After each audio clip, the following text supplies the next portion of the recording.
Hello, you are watching Shalom World News. I'm Rory McLennan coming to you from Glasgow, Scotland. Here are the latest headlines from around the world. The United States claims to have discussed with senior Russian authorities ways to prevent the crisis in Ukraine from turning into a nuclear war.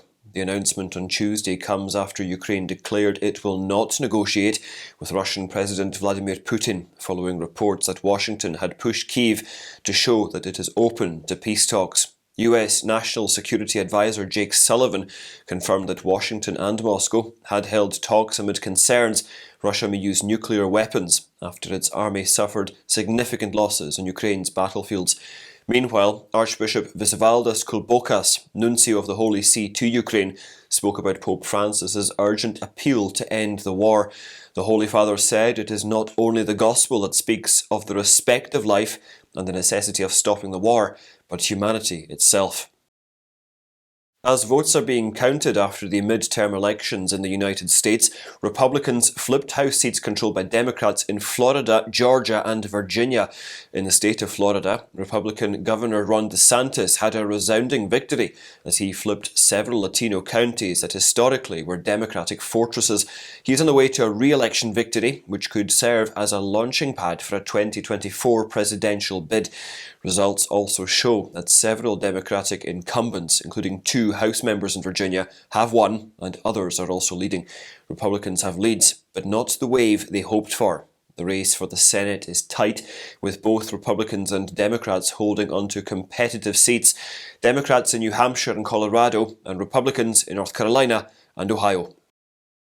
Christian Post has reported that Congressional Republicans have prepared a new report that suggests that the FBI is rotted at its core.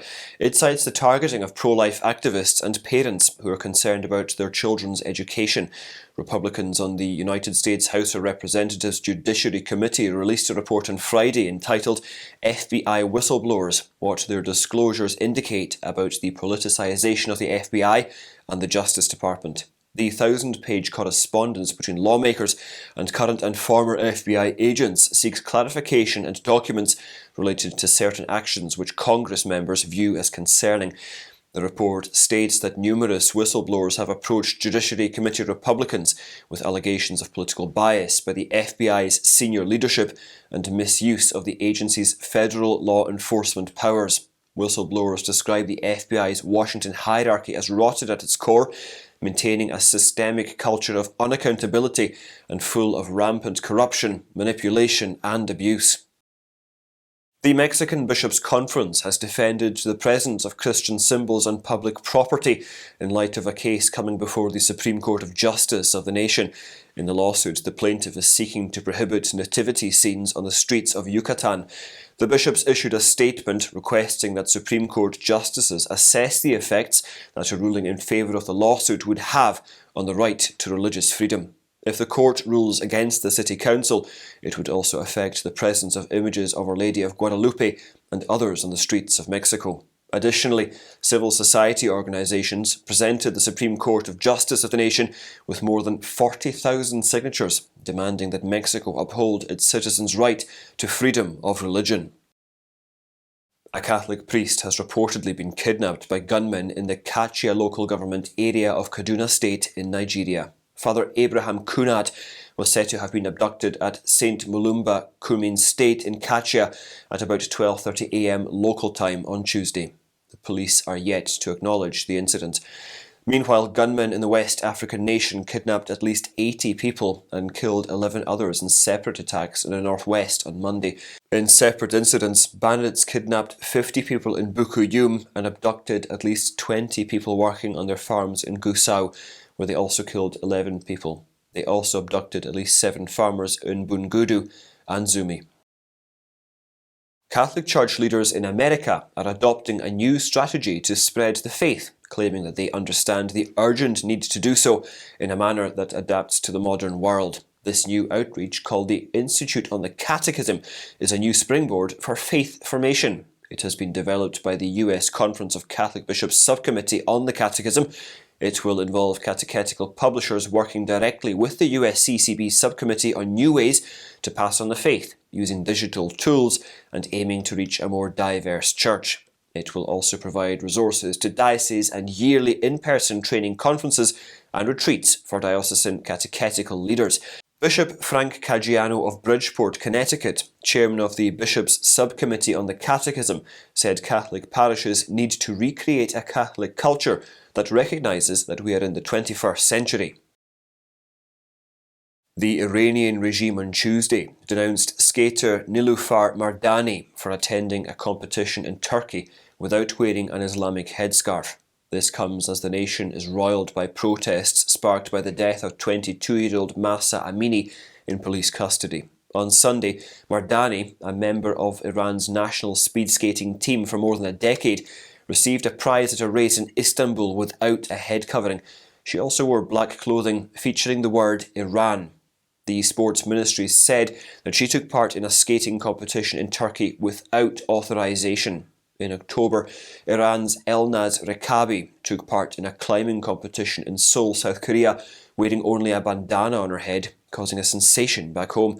On her return to Iran, she apologized and said the hijab had fallen off by accident, but others suggested her gesture was deliberate. Police have launched an investigation into the vandalizing of a church in El Paso, Texas 2 weeks ago.